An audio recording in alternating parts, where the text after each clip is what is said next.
Todos los que estamos aquí. Un poquito más de volumen, hijo, si me ayudas, por favor. Gloria al Señor. ¿Usted está agradecido con Dios? Amén. Aunque le pasen circunstancias en nuestra vida que nosotros no entendemos, ¿verdad? Pero tenemos que confiar que Él es un Dios poderoso y que definitivamente Él hace lo que a Él le place. ¿Ok? Dice Deuteronomio. Dice Deuteronomio que cuando Él hizo a Israel aguantar hambre y aguantar sed, dice que lo hizo con un propósito que Israel no entendió, y por causa de no haber entendido Israel, pues definitivamente los llevó a desesperar a Dios, a cansar a Dios. Y en vez de entrar a Canaán, en vez de entrar a Canaán, se quedaron postrados en el desierto. ¿Ok? Bueno, pero esta noche yo le quiero invitar a que abra su Biblia en Salmos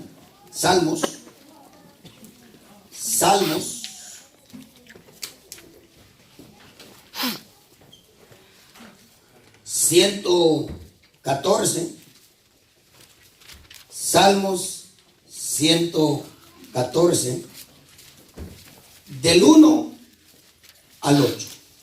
Vamos a hablar hoy de un Dios que está dispuesto, que se ofrece, no teniendo la necesidad de hacerlo, se ofrece, se dispone a mostrarle a su pueblo, por supuesto, cuando ese pueblo se ha ocupado de alcanzar aquello para lo que ese pueblo fue alcanzado.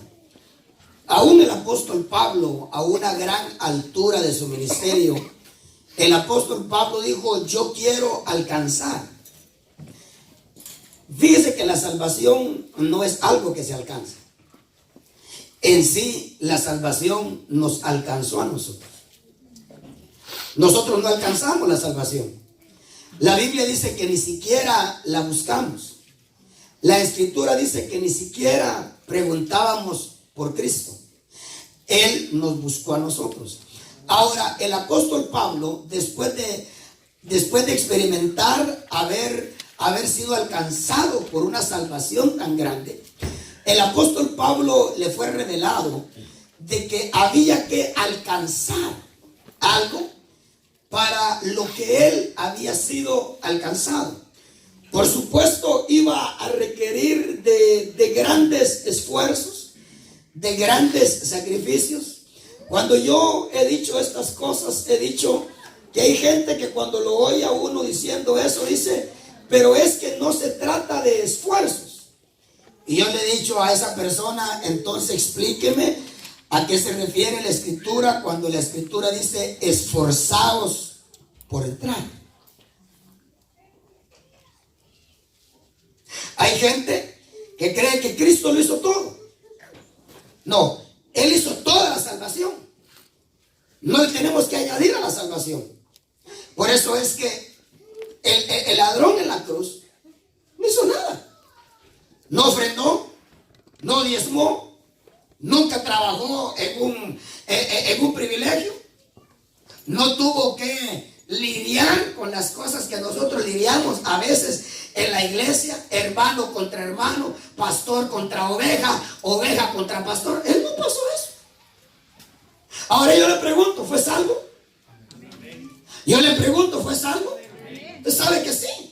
Ahora, sin embargo, el apóstol Pablo dijo: yo quiero alcanzar aquello para lo cual yo fui alcanzado. Y le fue revelado que para alcanzar aquello era necesario hacer algo que como nos cuesta a nosotros.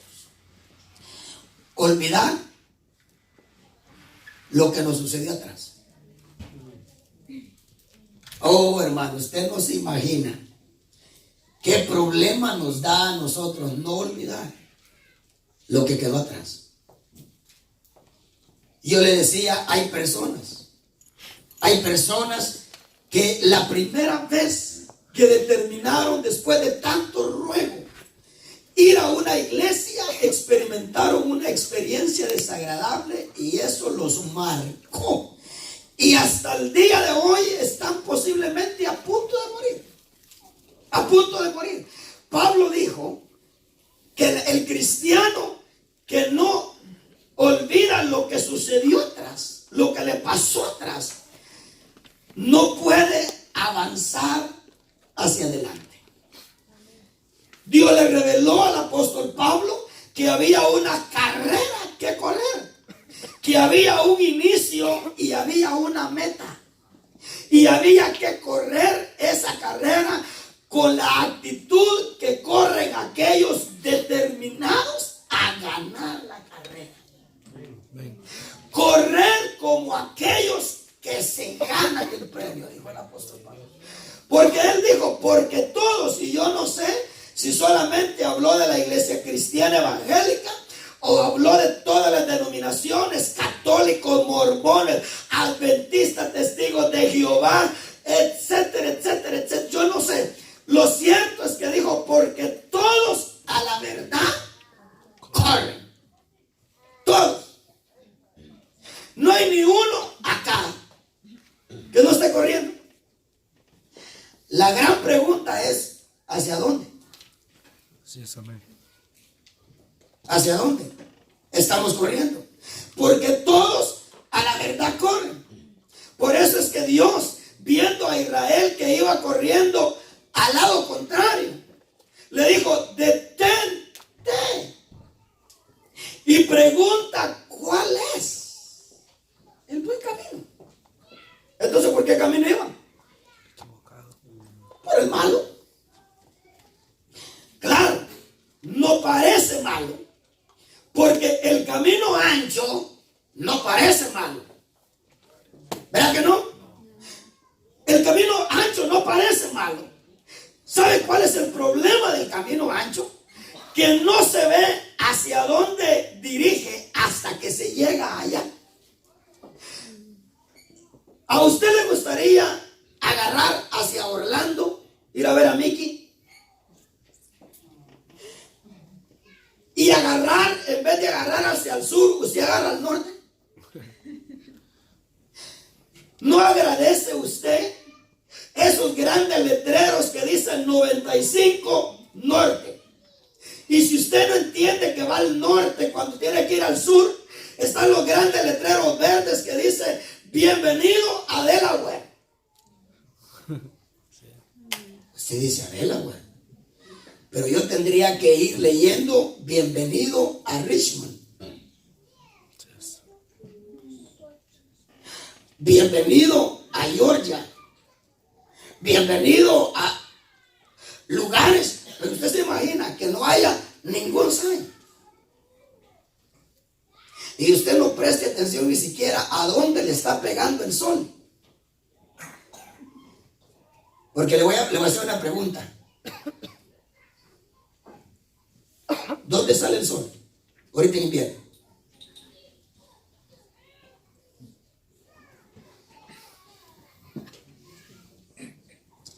El sol sale en el este.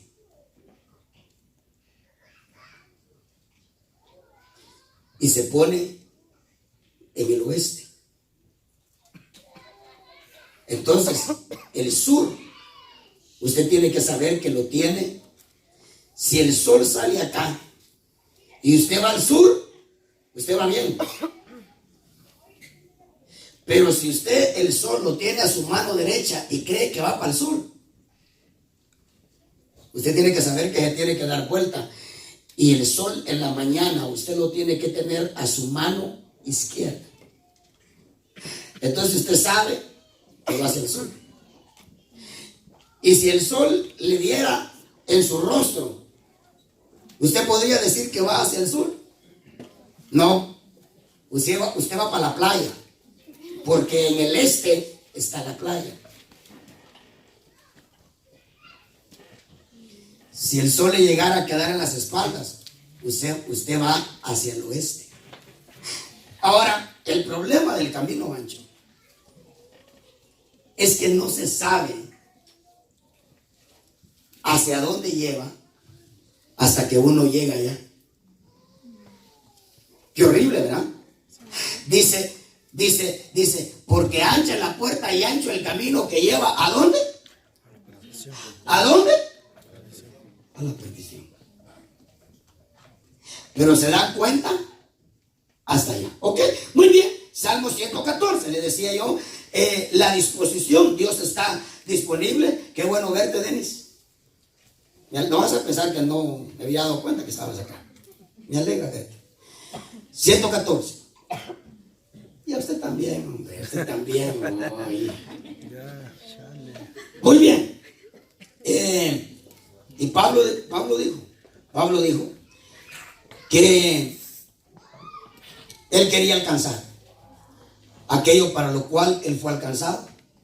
Pero Dios le dijo, pero para alcanzar eso, tienes que olvidar lo que quedó atrás.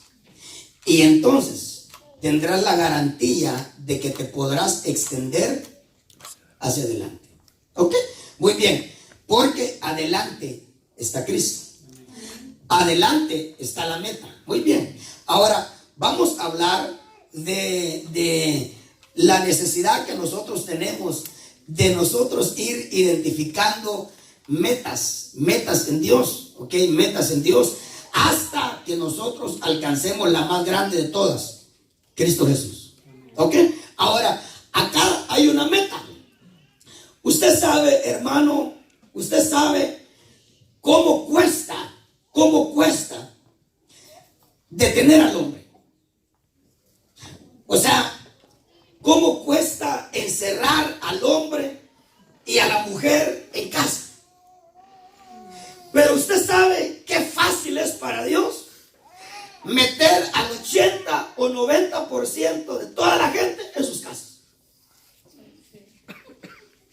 Qué fácil. Hace caer nieve por 3 horas y el 80% de la gente se mete en las casas. Fácil. Usted sabe que sí. Ahora, usted sabe cuán fuerte es el agua, los elementos de la naturaleza, ¿verdad? Hermano, ¿qué nos rompe el agua? El agua cuando dice yo me voy por aquí y yo me voy por aquí. ¿Y quién puede detener el agua? Ahora, nosotros pareciera a la vista de nosotros que hay más enemigos más fuertes que los elementos de la naturaleza misma. Y déjeme decirle, no. Hermano, qué catástrofe ocasiona un terremoto. Tendría que Estados Unidos tirar una bomba nuclear como la que se tiró en Hiroshima, allá en Japón, para causar un desastre. Pero usted sabe, no hace mucho pasó un tsunami en Japón, hermano, y eso fue horrible. Ahora, vamos a hablar de un Dios que se ofrece. Un Dios que se ofrece, un Dios que se dispone, no teniendo necesidad, que se ofrece a nosotros experimentar lo grande que Él es. Tenemos la oportunidad de experimentar un Dios que Él es el que maneja las cosas, ¿ok? Y vamos a ver, pero para eso nosotros definitivamente tenemos que alcanzar lo que dice acá. Leamos acá, y usted sabe, quite a Israel de ahí, ponga el nombre suyo. 114 del libro de los Salmos. Yo tengo una media hora, 40 minutos, para poder compartirle lo que le voy a compartir. ¿Ya lo tiene? ¿Está despierto? Cuando salió Israel de Egipto, porque Israel salió de Egipto, pero usted también. Usted también. Espero yo que usted ya haya salido de Egipto. Pareciera que no, porque vamos en el desierto, ¿ok? Y vamos experimentando escorpiones, vamos experimentando lo terrible del desierto, pero no es porque Dios sea malo, sino porque en nuestra alma hay la necesidad de ser trabajados, porque somos personas que hasta con nosotros mismos peleamos. ¿Ok? Bueno, entonces, yo espero que usted sea consciente de sus necesidades. Que Dios le haga reconocer quién es. ¿Quién es? ¿Ok? Bueno, entonces, pero usted y yo salimos de Egipto. Cuando salió Israel de Egipto, y note que habla de Israel y habla de Jacob. ¿Ok? Porque Israel es el cristiano trabajado por Dios. Israel es el cristiano que ya experimentó ser libre en muchas cosas. En muchas cosas. Claro, para esto, hermano, hay que nosotros mismos irnos poniendo termómetros cada cierto tiempo para que nosotros podamos ir viendo cuánto hemos ido cambiando. Yo espero que cada cierto tiempo haya algo que usted se ponga a sí mismo, o haya circunstancias que Dios lo ponga a usted ante tales circunstancias, para que Dios le haga ver a usted cuánto ha cambiado. Yo iba con mi esposa al trabajo y a mí me gusta cuando Dios me habla así. Porque a quien no le gusta cuando Dios le dice, tú eres un campeón. Pero iba en el carro, iba texteando con alguien, y ese alguien me estaba pidiendo si yo podía hablar con él. Y yo le dije que no estaba interesado en hablar con la persona. Por resentimientos. Le cuento que el pastor también tiene resentimientos. No le voy a decir a nadie. De YouTube no sale. Yo dije que no.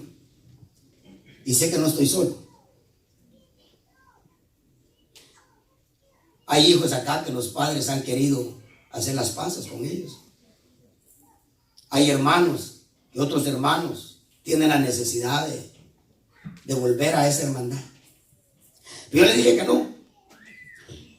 Y después de decir yo que no, comencé a cantar un coro, una frase en un coro. Y el coro dice, quiero ser más como tú y reflejar al mundo.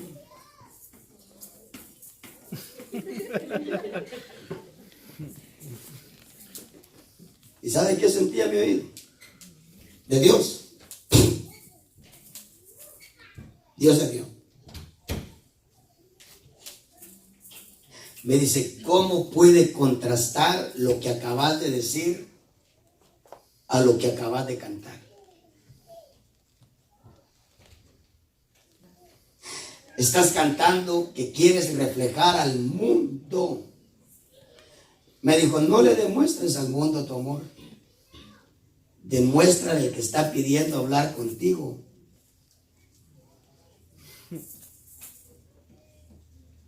Ay, mira cómo me sentí de mal. Digo mal por cantar algo tan precioso, pero no es una verdad. Que solo se canta porque tiene bonita melodía.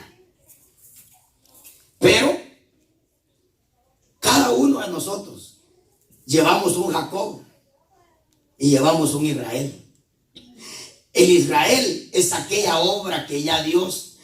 ¿Usted puede dar testimonio de algún cambio en su vida? O usted puede decir, yo soy como era antes.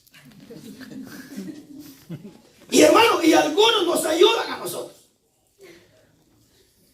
Puede ser que Debbie le grite a su mamá, pero es que sigue siendo la misma mamá. Hay algunos, solamente estoy tomando un ejemplo. ¿Sabe que hay gente que le ayuda a uno? Fati le puede decir a Wendy, pero es que sos tal y como te conocí en Honduras, qué sé yo.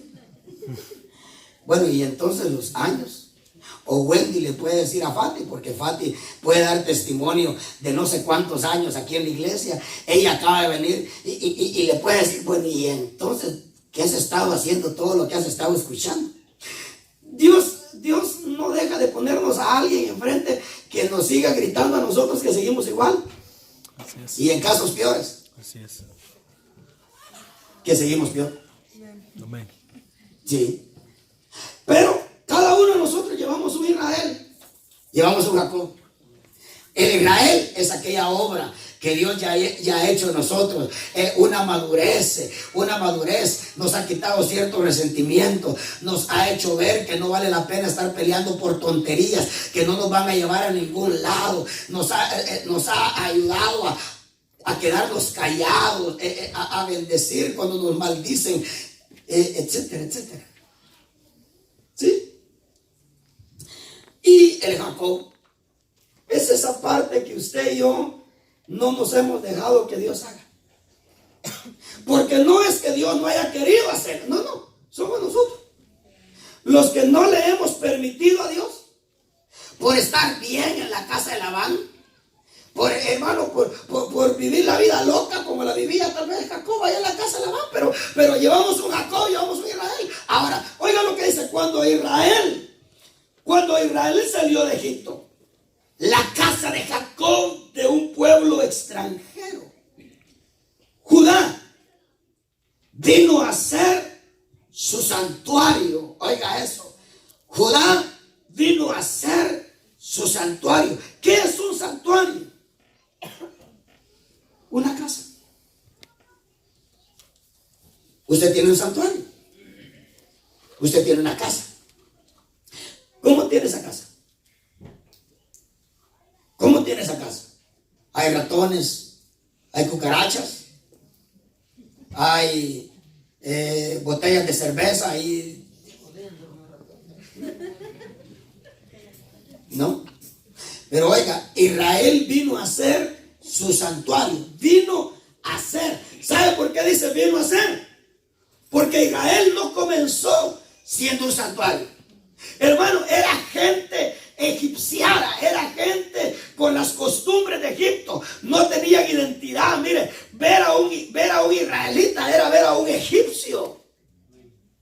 Ver a un israelita era ver a un egipcio. No era su santuario. Pero cuando vino a ser su santuario, por eso es que hay un corito que dice: Señor, prepárame para ser un santuario. Dios le dio la orden a Israel de hacer un santuario donde se reuniría con ellos. Pero usted sabe, hermano, el santuario de Dios hoy ni siquiera es este lugar. Nosotros religiosamente, tradicionalmente le llamamos a esto el templo de Dios. Esto no es el templo de Dios. Esto es un edificio donde nosotros nos reunimos. Esto no es la casa de Dios. Esto es un edificio que si lo abandonamos hoy, mañana puede ser una discoteca. El templo, la casa de Dios, dice la Biblia, que el deseo de Dios es que lo seamos nosotros. Ok, eso lo dice bien claro la Biblia. Y si tenemos tiempo, leemos los textos. Y si no, yo se los digo a usted para que usted lo vaya a leer en la casa. Fíjense, Judá vino a ser su santuario. E Israel, el lugar donde él pudiera señorear. Porque déjeme decirle, Dios busca corazones donde él pueda señorear. ¿Me oyó? No porque Dios necesite que le llamemos Señor. No porque Dios necesite llamarse Señor. Lo necesitados somos nosotros. Ok, ahora dice: Israel vino a ser su señorío. Lo que está diciendo es donde él señorearía.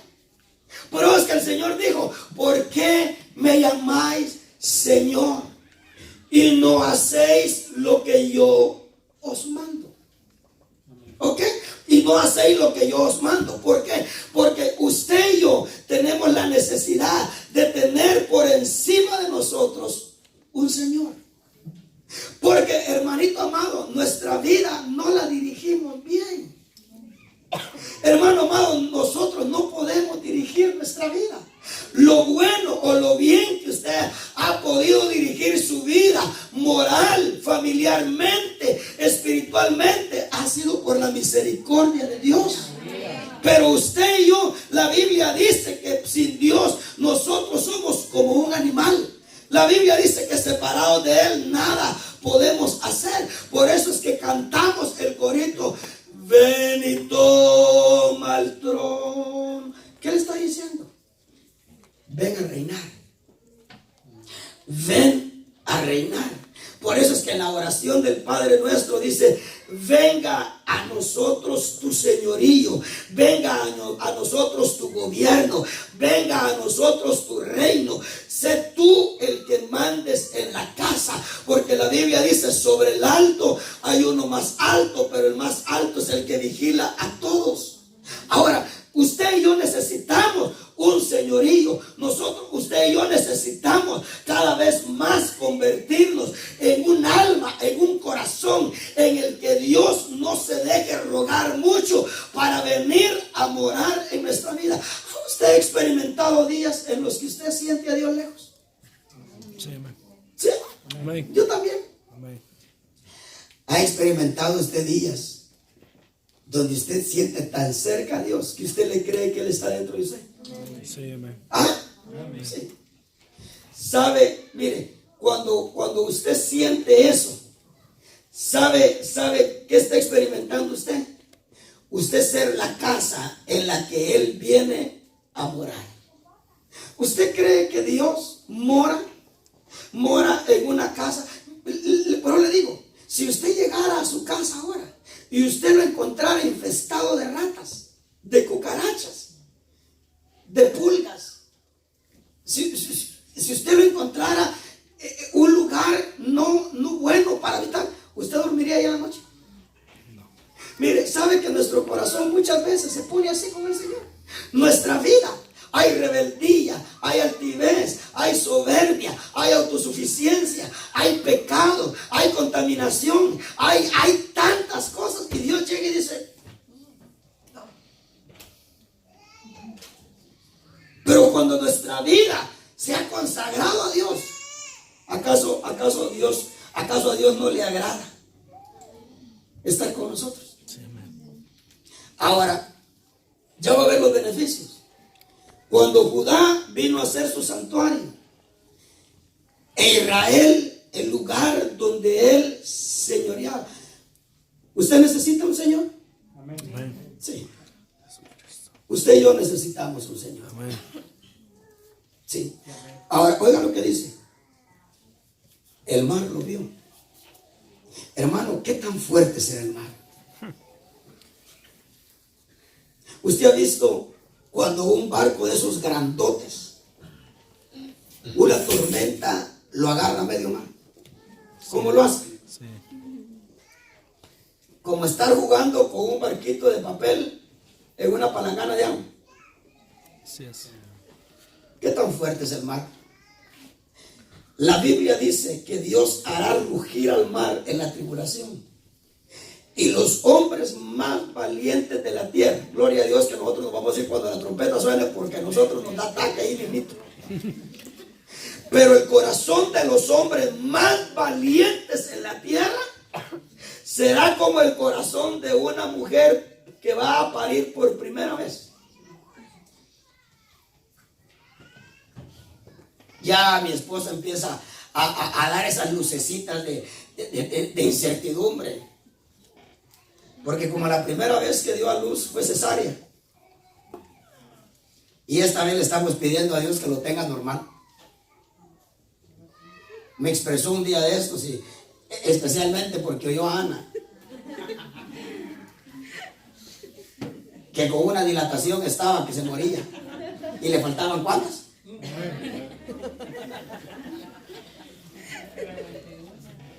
Si vino aquí a la iglesia y me muero, pastor, tengo fiebre y todo. Pero ya merito, mamita, ya tiene 9. No, dice el doctor que 1. Entonces ella me expresaba. Y note que todavía está a 5 meses y, de distancia. ¿Ya? ¿Cómo irá a serme? Pero dice que el corazón de los hombres más valientes será como el corazón de una mujer que va a dar a luz por primera vez. Esa incertidumbre. Y eso es el corazón de los más valientes. ¿Cómo no sería, Juanito? Imagínate Núñez. Mejor nos vamos, ¿verdad? Mejor nos vamos, hermano, mejor nos vamos. Cuando la trompeta suena. Eso yo no sé.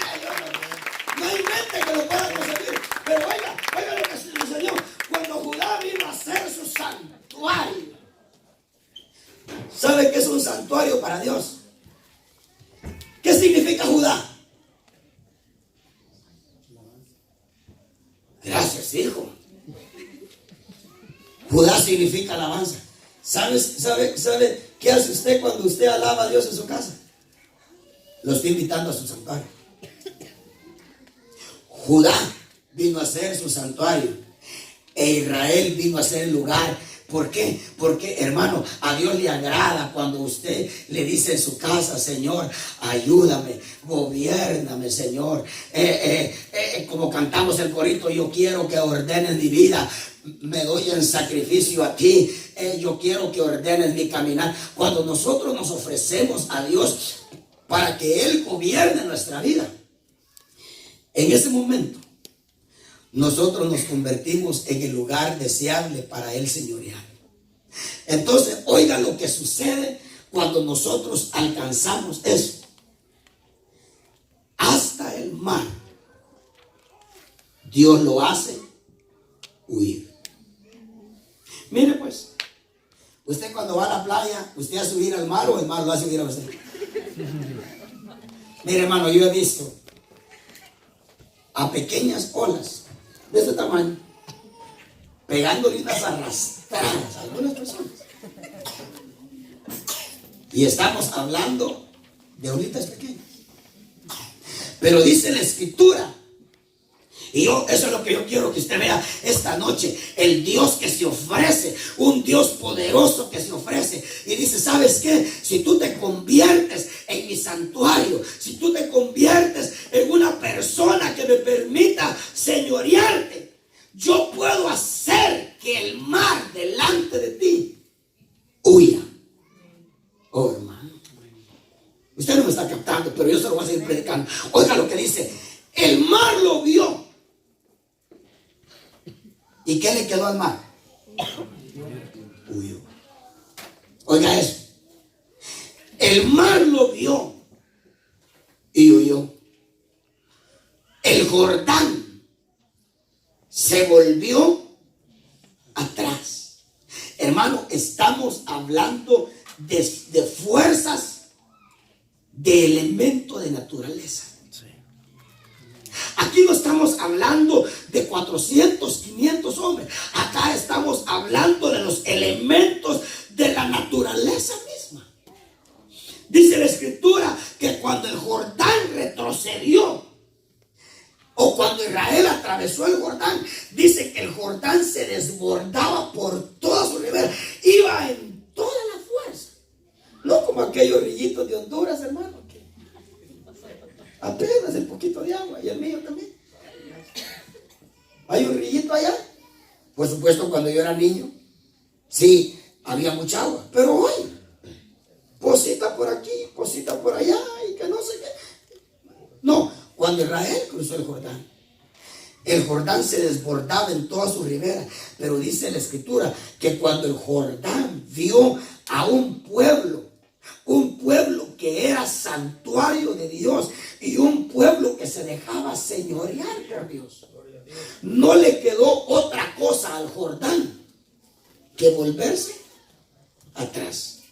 No le quedó otra cosa al mar que huir delante de ese pueblo que iba agradando a Dios en ese camino. Yo le pregunto, ¿habrá? Claro. No vaya usted, un día que usted tenga agradado a Dios, no vaya a irse a parar al frente del mar y espere que el mar huya. No. Ese mar para nosotros ya no es literal, es espiritual. Usted no se imagina, hermano. Mire, nosotros somos un milagro todos los días. Fieles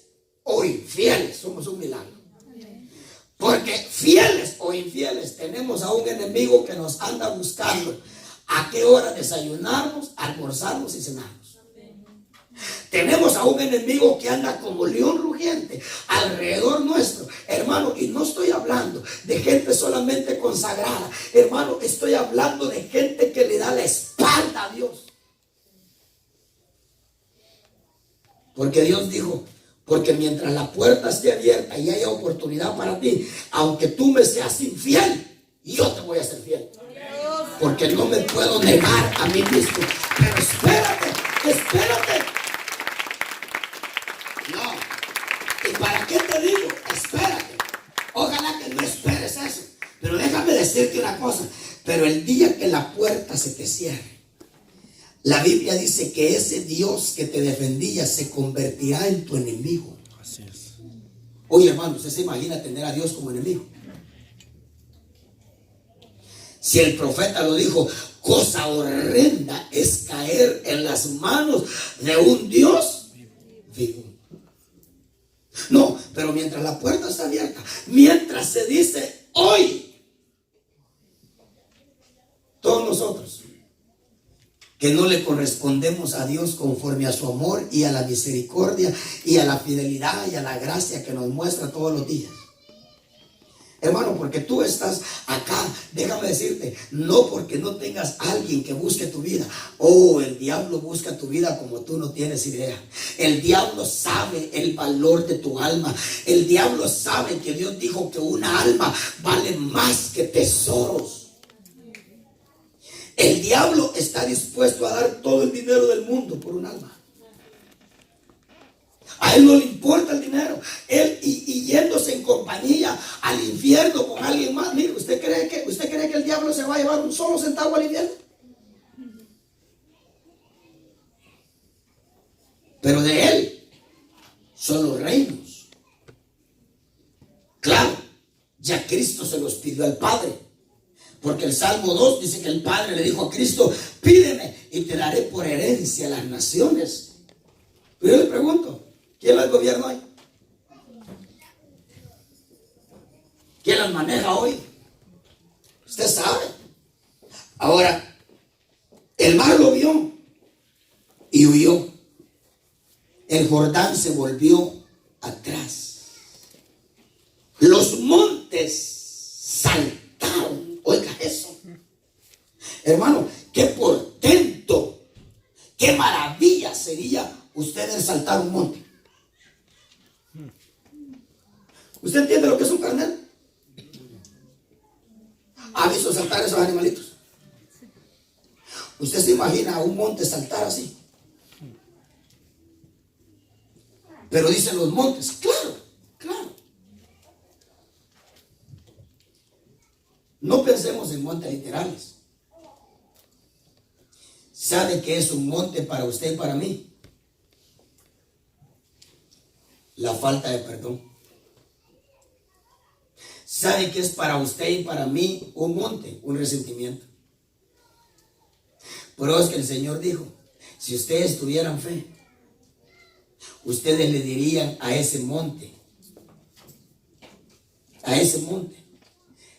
desarráigate. Mire, solamente la raíz de amargura se puede desarraigar. Por eso es que los apóstoles dijeron, aumentanos la fe. Porque para mover esos montes se necesita fe. Pero oiga, pero cuando un pueblo se deja señorear por Dios, pero cuando un pueblo, hermano, le ofrece a Dios su corazón como un santuario, pero cuando hay un pueblo o un cristiano que se esfuerza por estar consagrado a Dios, y hermano, y qué precioso, no es difícil saber de que uno está consagrado. ¿Sabe por qué? Porque uno levanta las manos y uno siente la presencia de Dios. Uno agarra la Biblia y uno la lee y siente que Dios le habla a uno. Uno se arrodilla y uno ora y uno siente que Dios le pone atención a uno. Cuando uno se ha convertido en un santuario para Dios, uno lo puede sentir.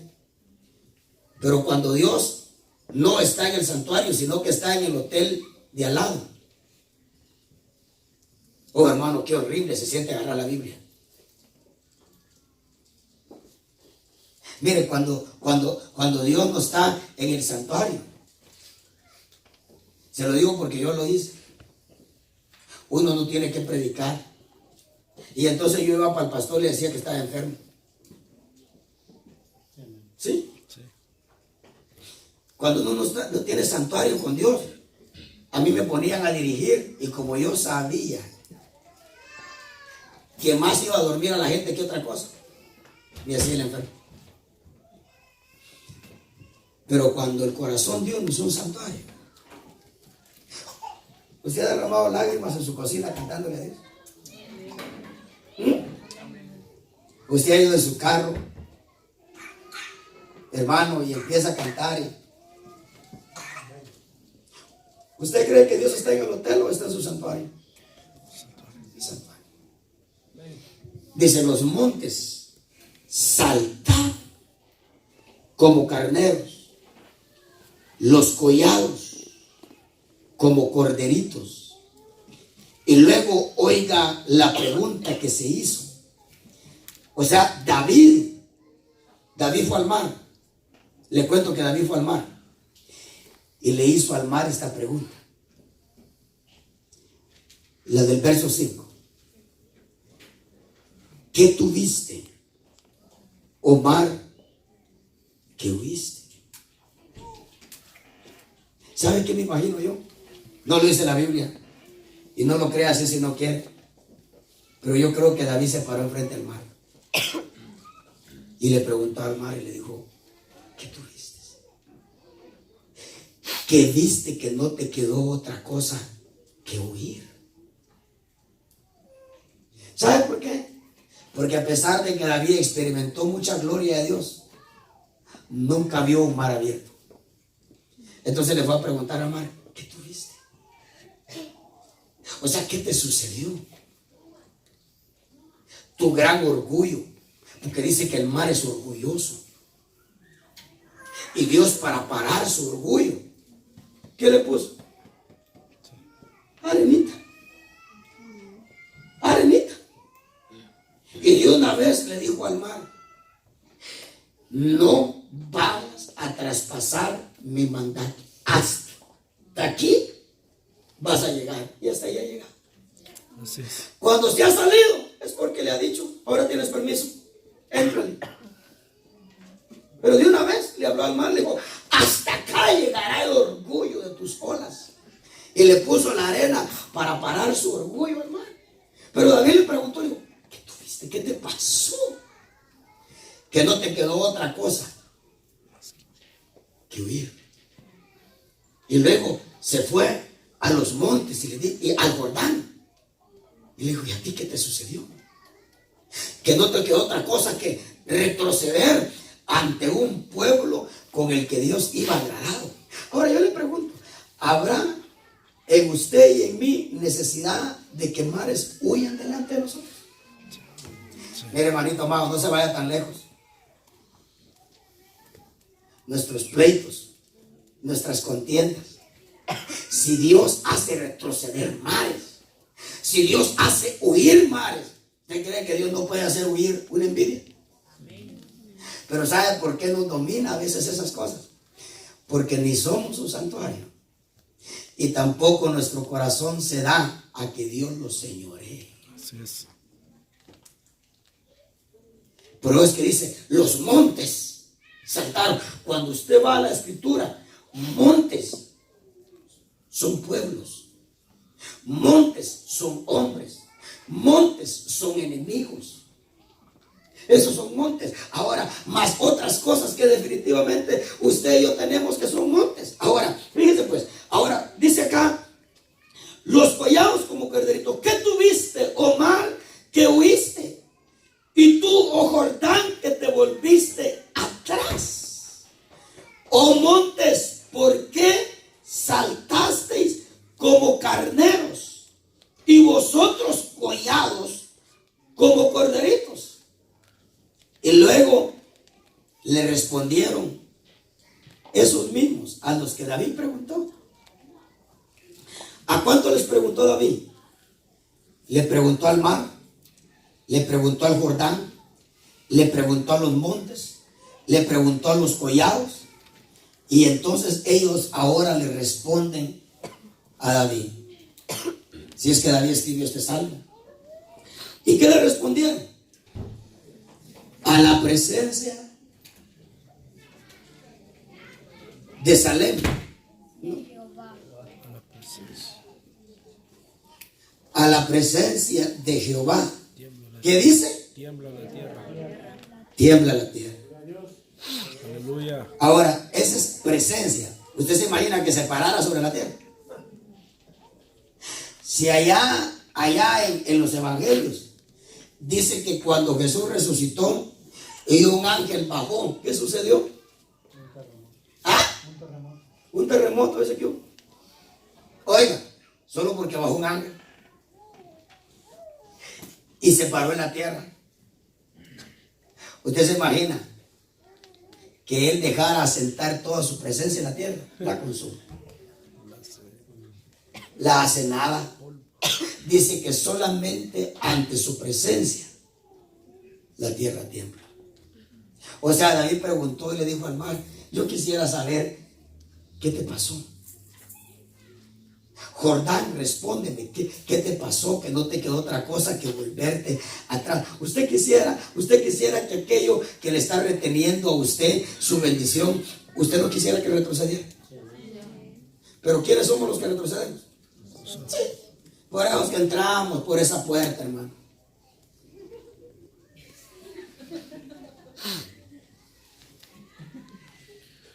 Sí. Pero David preguntó y esos elementos le respondieron: oh, ¿qué vimos? ¿Qué nos sucedió? Ay, David, a la presencia de Jehová con su pueblo, la tierra tiene que temblar. Qué tremendo. Denle una ofrenda de aplausos al Señor.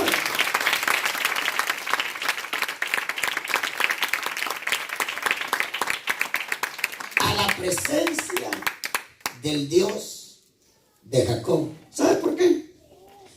Porque Dios no es solamente Dios de Israel. Porque Dios no es solamente Dios de aquellos que nos dejamos trabajar y obedecemos. No, no, no. Dios también, mientras se dice hoy, Dios también es Dios del pecador. Dios también es Dios del infiel. Dios también es Dios del indiferente. Dios es también Dios del frío. Dios es Dios de todos.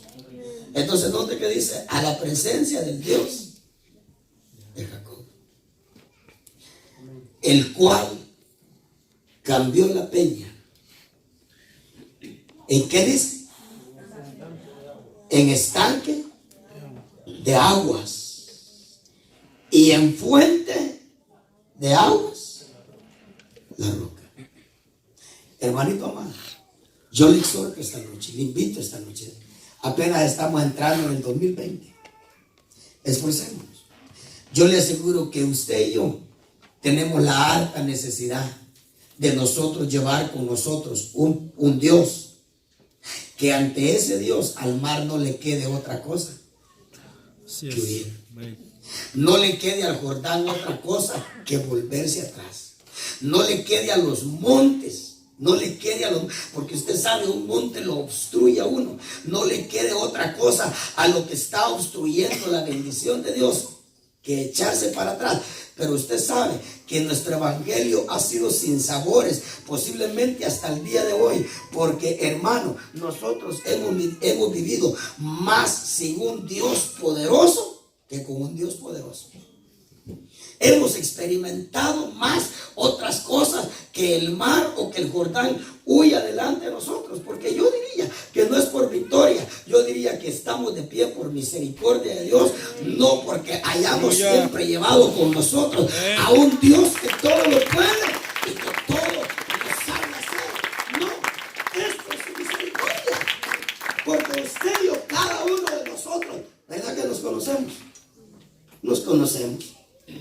Cada uno de nosotros sabemos, hermano, cuánto le correspondemos a Dios su misericordia.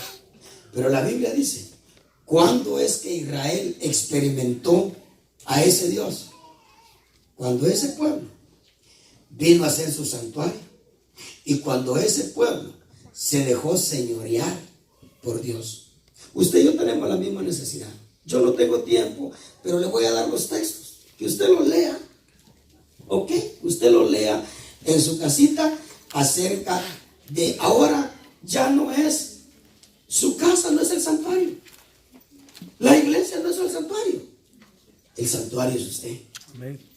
El santuario es su corazón. Ahora, ¿qué hace ese santuario? La consagración a Dios. Amén. El martes, entrando ya al miércoles 1 de enero, Dios nos pedía que hiciéramos votos con Él. Yo no sé sus votos. Yo no sé sus votos. Yo no sé si hizo votos. Yo solamente le decía al Señor, yo quiero ser mejor.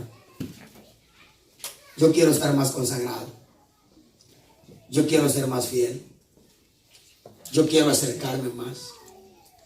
Etcétera, etcétera, etcétera. Se hacían votos, pero déjeme decirle esto, ¿por qué? Porque hermano, mire, usted sabe cómo está de tensa la cosa. Sí. Amén. Hermanito amado, ahorita nos podemos ir a dormir y a las 2 de la madrugada podemos despertar con bombas encima. ¿Usted sabe lo que acaba de hacer Estados Unidos? Sí, amén. Claro, yo sé que es un país que no se atreve abiertamente a una guerra con Estados Unidos. Pero esto va a subir a escalas de naciones que sí se pueden medir con Estados Unidos en cuanto a bombas. Sí. Hermano, déjeme decirle, el tiempo que estamos viviendo es un tiempo en el que nosotros estamos necesitados de tener a ese Dios con nosotros. Mire, porque si Él, por amor a ese pueblo que le agrada, Él es capaz de hacer huir mares. Hermano, yo le aseguro que nos podría poner ante un mar literal, y si Él necesita abrir ese mar, Él lo vuelve a abrir otra vez. Yo estoy seguro. Pero yo sé que hay otras cosas que Dios necesita abrirnos. Una de esas cosas es nuestro corazón. Amén. Amén. Pero yo le doy para que usted vea el santuario. ¿Ok? Anote ahí Éxodo 25:8, donde Dios le dice a Israel que hagan un santuario para él habitar entre ellos. Eso lo dice Éxodo 25:8.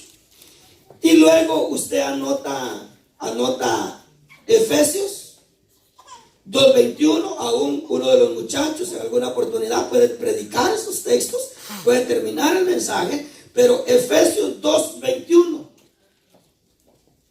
Luego anote ahí 1 Corintios 3:16. Luego anote 1 Corintios 6:19. Y por último, 2 Corintios 6:16. Donde yo solamente le voy a leer acá escrito que tengo en mi libro, 1 Corintios 3:16. ¿No sabéis que sois templo de Dios? Oiga, que no dice, ¿no saben ustedes que el lugar donde vienen a hacer culto es templo de Dios? No, no dice así. Dice, ¿no sabes tú que tú puedes ser el templo de Dios? Que tú eres el templo de Dios y que el Espíritu Santo de Dios habita en vosotros. Y similares a esos son los demás textos. Claro, Efesios 2 dice que para uno ser un templo, primeramente hay que ser un edificio. Porque no es lo mismo edificio que templo. ¿Ok? Pero eso lo va a leer usted ahí en Efesios. Anote también 1 de Pedro, capítulo número 2. Donde dice 1 de Pedro, capítulo número 2. Y viniendo ustedes a Él, una piedra viva. Dice, sed edificados para hacer una casa espiritual. ¿Sabe lo que está diciendo? Un santuario. Porque para hacer un santuario, tú tienes que ser trabajado. Eso no resulta de la noche a la mañana. Mire, usted ha experimentado cuánto cuesta elevarse. ¿Sí? ¿Y cuánto cuesta perder eso que a uno le costó tanto? Ahí está uno, hermano, consagrándose, leyendo la escritura, orando, y que no sé qué, y yendo al culto, y ahí va para arriba, para arriba, para arriba, y como cuesta, y para arriba, y para arriba, y para arriba, y de repente con una tontera. Todo lo que usted edificó. Ahora, por eso es que dice, ser edificados una casa espiritual. ¿Por qué? Porque cuando nosotros seamos eso, el Dios que hoy en día se ofrece, ese Dios poderoso que hoy se ofrece, hermanito amado, puede estar con nosotros el día de mañana, que cómo lo vamos a necesitar. Mire, si los días no se estuvieran poniendo cada vez más malos, pues yo diría, si no tenemos a Dios, pues no lo tenemos, ¿verdad? Porque de todas maneras las cosas, el crimen está bajando más, y lo malo se está volviendo bueno. No, usted sabe que no. Usted sabe que las cosas van de mal en peor. Y solamente Dios nos puede librar a nosotros como libró a Israel. Amén. Le damos una ofrenda de aplausos al Señor. Aleluya.